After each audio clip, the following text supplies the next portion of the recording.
It's Weather Watchers Worldwide. I'm meteorologist Robert Speta. Lee Southwick is off today, but we still have plenty to talk about across not only the first coast in the southeastern United States, but also around the world. First off, starting with, of course, the Olympics. Still looking pretty decent out there right now. Go USA, we're killing it. And the weather is also going to be playing a role, especially as we head it through the weekend. There could be some decent snowfall. We also got weather watchers worldwide. Yeah, some weather watchers from around the world sent in some pretty decent photos. I'll get to that. Plus, we got some pretty decent videos and some stories to talk about along the east and actually west coast. So yeah, lots going on out there today. So let's get right into it here on our 30-minute broadcast here on Weather Watchers Worldwide. First off, starting off with that satellite picture across Europe. And of course, here we're talking about the Olympics. In Milan, temperatures as we go ahead through the afternoon into the 50s, actually 52. It's very humid, a light southwesterly breeze. Not summer weather, but, it's kind of cool. Remember, though, got to always specify this. Sunny 50s, you might be thinking, okay, that's way too warm for the Winter Olympics. Milan is lower elevations here in Italy, where they have more Mediterranean climate, and a lot of the indoor events are there. Curling, figure skating, all of that stuff that's inside. Ice hockey. Cortina, which is up in the Alps, that is where you have slopes, anything with bobsledding, luge, anything that includes you being outside and on a mountain, that's where all that is, including things like cross-country skiing there. So they got a little snow there on their Thursday. Even Friday could see a little bit out there. But look off the coast of the Mediterranean. So I'm talking about right out in here. You see that low developing? Big old low, going to be spinning up there, pushing towards the east. And that's really going to deepen off of the west coast. So places like Rome, if anybody's visiting that area, really going to be looking at some messy, kind of wet and windy conditions. I think even a high wind advisory is in place at this time. All of that moisture is going to move over Milan. You're going to be looking at showers on Sunday, or Saturday, I should say, into or Sunday. But then eventually that moisture runs up the mountains, gets into the Alps. So Cortina is going to be looking at snowfall on Saturday. And then by Monday, also another round from an even deeper low off of northwestern Europe. That moisture is going to push across France and Germany and kind of spill over the mountains there too with another round of a snowfall. So plenty going on here. If you take a look at Milan, 61, 52 there on Saturday. That's where your showers are. And then mostly sunny on Sunday with 58 degrees there for the high, while Cortina, it's looking a lot more frigid. In fact, got a view of the Olympic torch out here. I want to show you some video out of that area because it kind of gives you an idea of what it feels like on the ground there with the Olympics. So we have that video queued up. There we go. And of course, this is Cortina because look at the background. See the mountains out there. But everybody's got the winter hats, the winter gear on. I'm a big fan of the U.S. Olympic team's gear from Ralph Lauren too. Absolutely love it. Hey, take a look at that torch though. That is nice. It is called a cauldron since it's kind of in a bowl there. A fun fact there for you. But yeah, it looks nice. And here's the thing. This was shot yesterday. A little bit more mild, but I almost guarantee the same scene on Saturday is going to be a lot more snowy. They're going to be piling up that snowfall out there around the cauldron and just around all the slopes. Another thing I want you to take away from this video too is that when I say 31 for the high on Saturday or today, it's like Friday, it's going to be like 35 for the high, so slightly above freezing. That is in the town here, but if you see the mountains in the background, they're several thousand feet up. You go up those mountains, the temperatures will not get below freezing or above freezing out there. It's definitely going to be kind of staying relatively cold So yeah, just something as well to keep in mind here. All right, let's switch up gears. Let's talk about still Italy. Let's come back to our graphics here, and we're still going to talk about Italy. We're going to bounce over to Venice. Here's our weather watchers worldwide. I love these guys. They always send us in some fantastic photos. Venice, the floating city. It really does give you that feel right there. Taken from a boat, and it just, even a little bit of wave action that city does flood. But Alex sent this in, and thank you very much, Alex.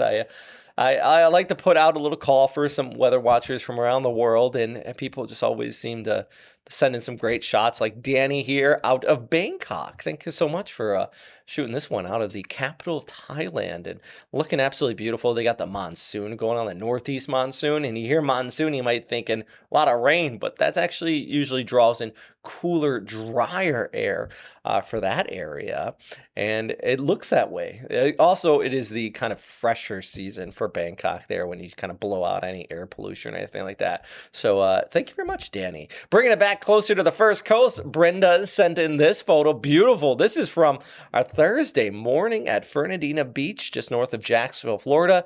Brenda, yeah, that's a great sunrise shot. The sun peeking up over those mid-level stratocumulus clouds. You got the cirrocumulus, and you know how I can tell the layering of the clouds, because some of the clouds a little bit lower there, and then you got that cirrus, a little more wispy on the top side of it. Absolutely love that. Gorgeous, gorgeous stuff. And you got Bob sent in this photo as well today. You got a little starfish. I've never seen a starfish walking on the beach. I'm envious.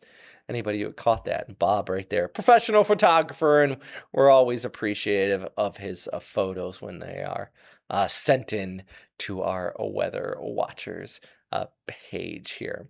All right, so we're talking about what's going on there. I do want to bring it back to the East Coast, of course, talk about a little bit of the weather there in just a minute. I think we're going to go to a break here real quick, and we'll come right back. So just stand by.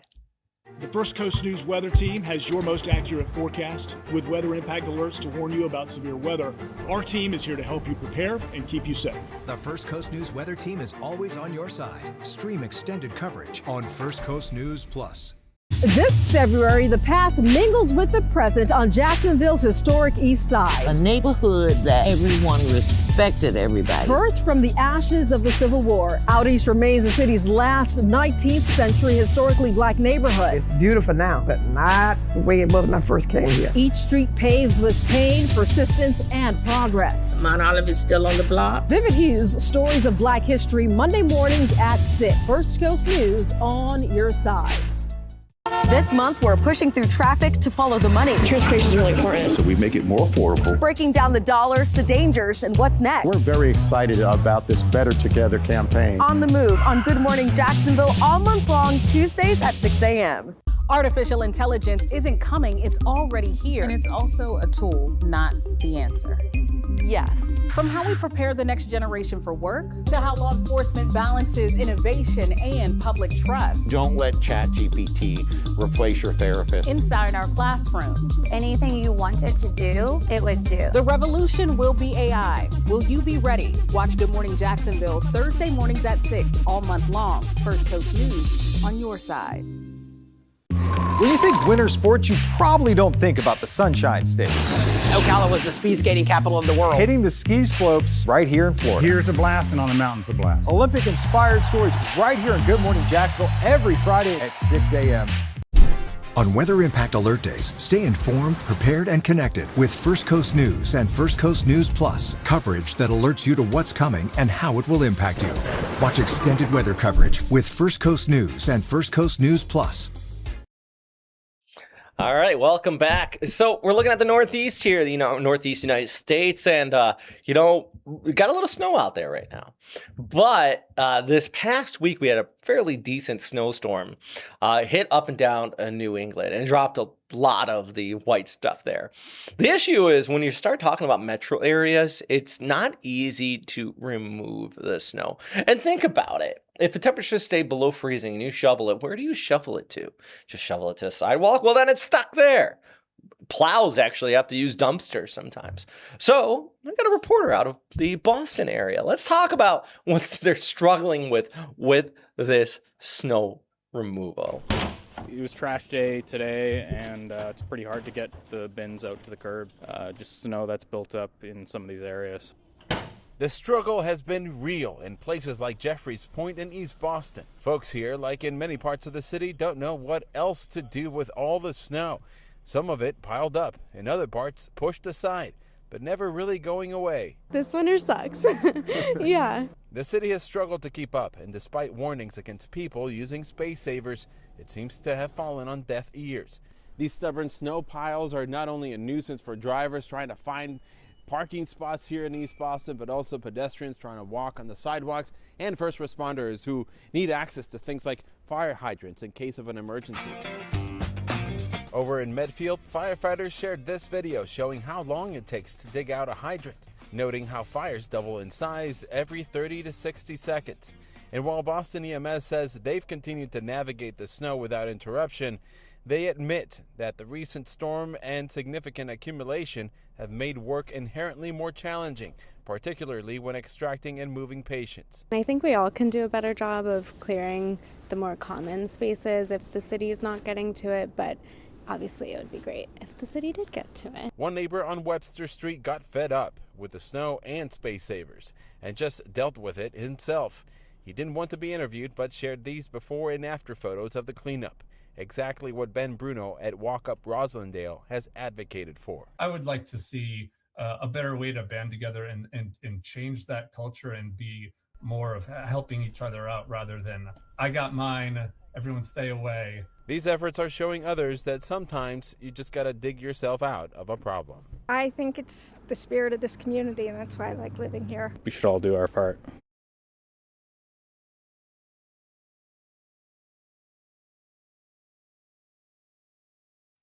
Now you can avoid all of those problems. You move to Florida. Don't have to worry about that there. I tell you, we talked about the fire hydrants there. I did work in Rochester, New York. They get around like the snow piling up in the fire hydrants by placing these large kind of yellow bright poles on top of each of the fire hydrants. So during the summer, it does look a little weird. You're like, why is that there? And then you have to remind people like, oh, that's for when these snows come, and it just adds up. And they're even right there right now, they're actually getting some pretty decent snowfall there in Western New York, parts of the mountains, plenty of snow. But it's not only the East Coast dealing with severe weather out there today. If we bounce over to the West Coast, look at this low. That is a solid cutoff low just off the coast of San Francisco. Been just wrapping around some pretty messy winds and waves. In fact, in Santa Cruz, incredible story here. A boat just absolutely getting rocked by some large waves. So, in the spirit of sharing and some other reporters off up towards the West Coast, let's toss it over to them. Our friends over there with our NBC affiliate about this just absolutely incredible setup.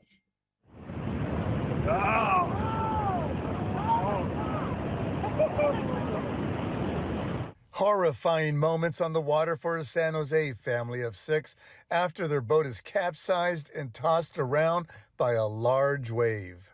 This could have been a tragedy of the worst kind. Fortunately, it wasn't. Everybody survived, but it's a really scary thought looking at this boat, thinking what could have happened.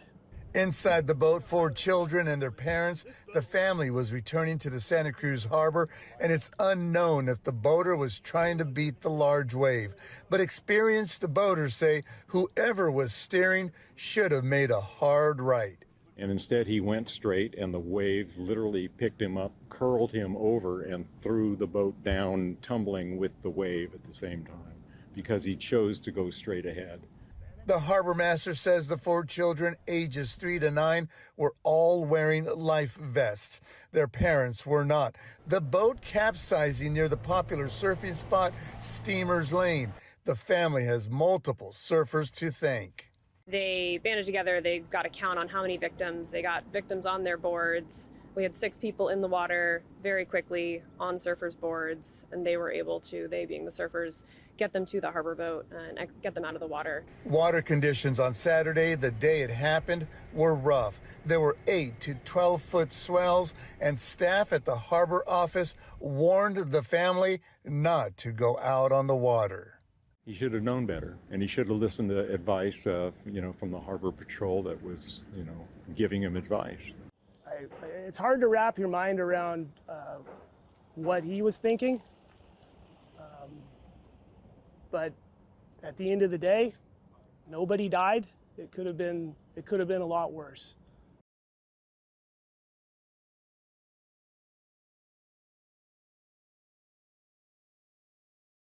Wow. That's some scary stuff there. And one thing I really want to take away from that, several things, but one is that the kids were all wearing their life jackets. I mean, thank goodness, right? 2, shout out to the surfers who were all right there and provided that immediate assistance to make sure everybody was okay. But wow, that was just, it's incredible just the amount of damage and that everybody survived and got out of that. Okay there. Meanwhile, we bounce out over towards the East Coast, back to the East Coast, and let's talk about the weather in the southeastern United States. Of course, we're talking about the First Coast here, and if anything, we are First Coast News, so we got plenty to talk about out here, about what's been going on with this just absolutely, decent weather today, above average. We do have some rain in the forecast. So what we're going to do is go to another break here, and when we come back for our friends here across the First Coast, let's talk about your Valentine's Day weekend weather outlook. We'll be right back. The First Coast News weather team has your most accurate forecast with weather impact alerts to warn you about severe weather. Our team is here to help you prepare and keep you safe. The First Coast News weather team is always on your side. Stream extended coverage on First Coast News Plus.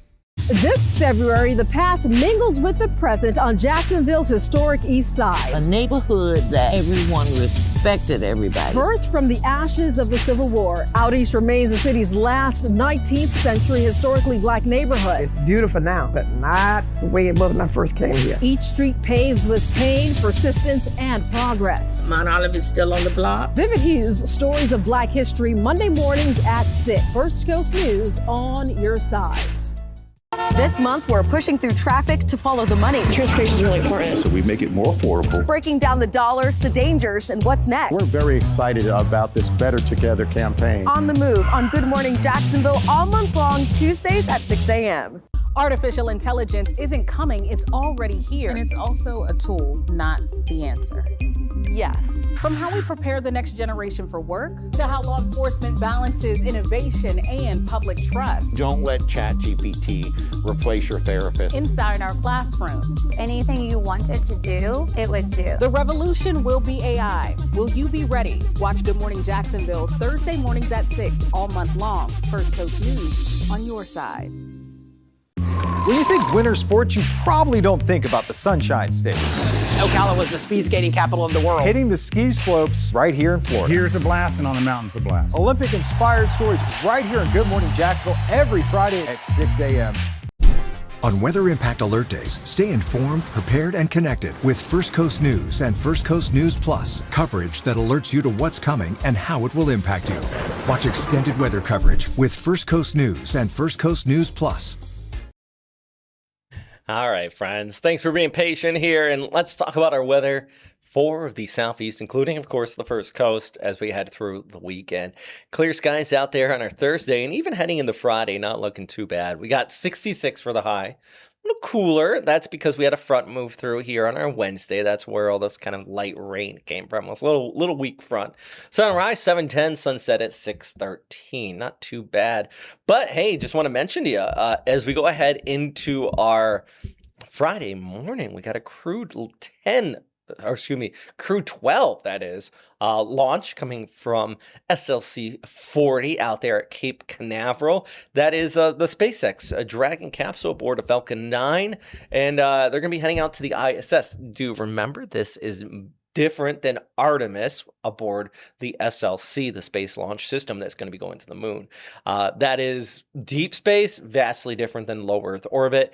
But still, this one is going to be pretty cool to see if you are anywhere along the eastern seaboard. You don't have to be there at Titusville or Jacksonville for that matter, because it is going to be traversing from the south towards the north along the east coast and just prior to sunrise. So very easy and visible to see out there, that big bright fireball. But also just based on its trajectory and the weather forecast, I think you might be able to see a little jellyfish cloud, which basically is a big cloud that kind of forms up in the back end of these rockets.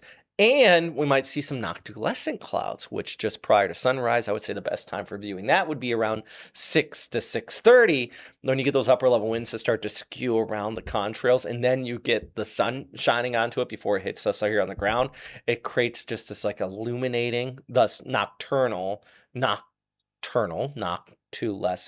luminescent clouds. There's a fun little fact for you. So Friday morning, I highly advise prior to sunrise, wake up, look towards the east. You'll be able to see these clouds. It's super cool to see.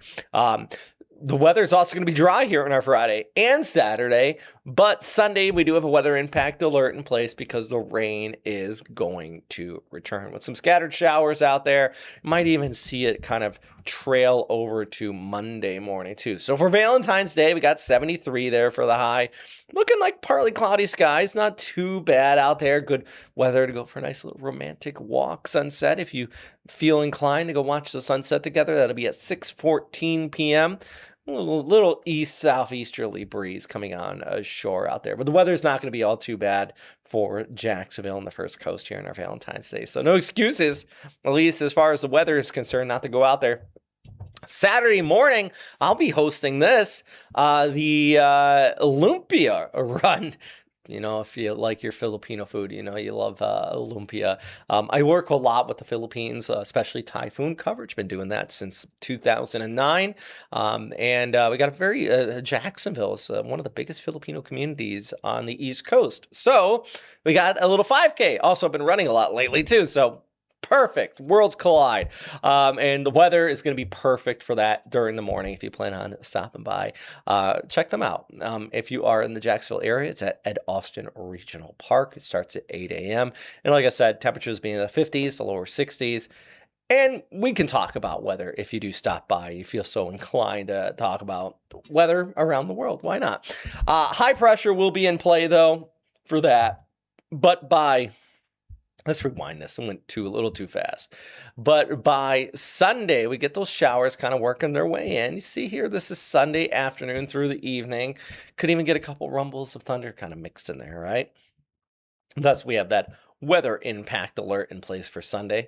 By Monday morning, you know, there's some wraparound rain that could be possible too. See that kind of light precip just around the morning commute and up to about lunchtime. Not nearly as heavy as what we're going to be seeing here on Sunday, but still there could be some kind of damp conditions with that. And then things do dry out by Monday night heading into our Tuesday here. Big question is the Daytona 500 though. We got thousands upon thousands of people descending on Daytona and they want to know, is it gonna rain? Answer is yeah, probably. Especially later on to the evening, that rain is going to start to arrive. And it's going to get damp out there at the very least. Is there going to be a rain delay? That's the big question, right? Any rain on the track will cause a delay. It really is quite interesting if you look at the statistics. Did you know that 4 of the last 6 Daytona 500, so if we go back to 2020, have been delayed by some sort of weather? 2024, it was even postponed until Monday last year with several rain impacts right after they threw the green flag. They got like several laps in and then it already caused a delay. Since the year 2000, nearly 40% of the races have been delayed. But, and this is what blows my mind, if you go prior to the year 2000 back to the 60s, it was like 1965 was the last rain delay prior to the year 2000. So the 70s, 80s, and 90s, there was no rain delays, no rain cancellations or anything for the Daytona 500, which I find very interesting from a purely statistics and kind of our changing climate. You could argue that the jet stream's dipping a little bit further towards the south with that warming climate. Warmer over the poles pushes it down. And in February, you get less of these Bermuda highs that dominate. You get more of these passing lows like we're seeing this weekend on the first coast. You can kind of get a higher chance of rain. Granted, we are at a drought at this point, so you can't take that. It's a very complex setup, but it's interesting purely based on statistics. That's all. I'll leave it at that. You can argue that or not, but statistics, what we're seeing out there at Daytona. So here's a look at Buddy Check today. Wear your pink. Fighting breast cancer. Friday, mostly sunny skies, 71 degrees. Saturday, we get up to 73 and nice and warm on Sunday ahead of that front. Before the rains do arrive, it will be at least a little bit balmy out there. It'll be looking pretty good. And then we get that front kicking on by. I just put rain on there for Monday morning because I think Monday morning we're going to see a little chance of some precip. 67 only for the high. So it gets a little bit cooler. And then we gradually work back up. And in fact, in the 10-day outlook, we're back into kind of the mid-80s by Thursday, heading over towards Friday. So we're getting closer and closer to that spring. Remember, Groundhog Day, which was back on the 2nd, is the exact halfway point between the winter solstice and the spring equinox. A fun little fact there. We need the rain, though. This was just updated today. Those areas in the red, that is an extreme drought pretty much all across the first coast. So we definitely need the rain. We still have fire weather dangers out there. The precip is absolutely needed and necessary. So we're going to continue to keep you posted on it. And at least I'm afraid that, this Sunday that rain will impact some of your plans. But yeah, like I said, we are in extreme drought, so it will be necessary. Anyways, that's a look at our weather watchers worldwide for today. I appreciate you guys sitting with me here, giving you an idea of what's happening around the world with our Olympic coverage, the big events on the East and West Coast, and of course, the local forecast for Jacksonville. More information can be found at firstcoastnews.com about everything I talked about here today. And yeah, we'll be back at 4:30. More of the Weather Impact Live, talking about your local weather here in Jacksonville. And of course, at 5 o'clock with your latest news and weather around the First Coast. As always, thanks for watching. And yeah, thanks for stopping by.